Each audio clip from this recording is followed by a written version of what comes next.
My wife and I are on our way to my mother's assisted living facility. She has Parkinson's disease, an incurable degenerative brain disease. We visit her every Sunday. I wish I had more time to spend with her, but honestly it's difficult as these visits depress me greatly. This is just one of the harms parents do to their children. My father never foresaw that his smoking would lead to emphysema that killed him in his 60s, leaving my mom alone and unable to take care of herself. My only sibling passed away from a heroin overdose over a year ago, so he's no help. But honestly, he would have just made things harder. At least both of my parents acknowledged that having him was a selfish and tragic mistake. I've been used to nursing homes my entire life, hospices. I grew up across from a foster home. Some people might think that this would subjectively make me a depressive or an antinatalist, but really, I wouldn't even need these experiences to just realize the fact that life sucks, and it's just a harm. The bad always outweighs the good. Everyone knows what happens when you die. You don't have to have it rubbed in your face like it was to me. I was also an atheist early on. The suffering and injustice in the world led me to that conclusion, as it does for many others. There's clearly no evidence of design, or even an insane one.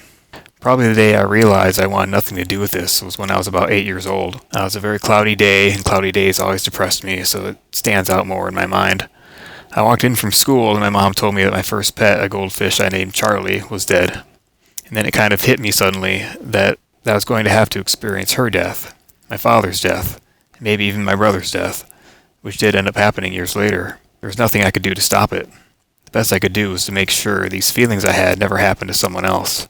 I think it was Tolstoy who made the argument that the death penalty is unethical because forcing someone to count down the days until their certain death was agonizing psychological torture, and that can be worse than just simply murdering someone.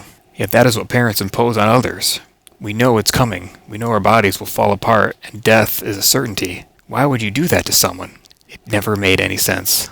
I didn't have a name or philosophy to attach to this understanding until my Philosophy 100 class in college. I suffered through the incomprehensible stupidity of Kant and others until my professor finally started talking about Arthur Schopenhauer. It was a real revelation to me to find someone who finally got it right. This is when my study of philosophy truly began. After discovering utilitarianism, I became a vegan, and I realized that creating life, even animal life, and especially animal life for unnecessary habits, was wrong.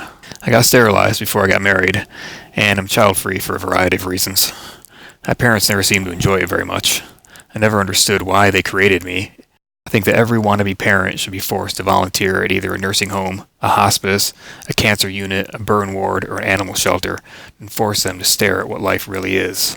Life sucks. Please don't make things that suck.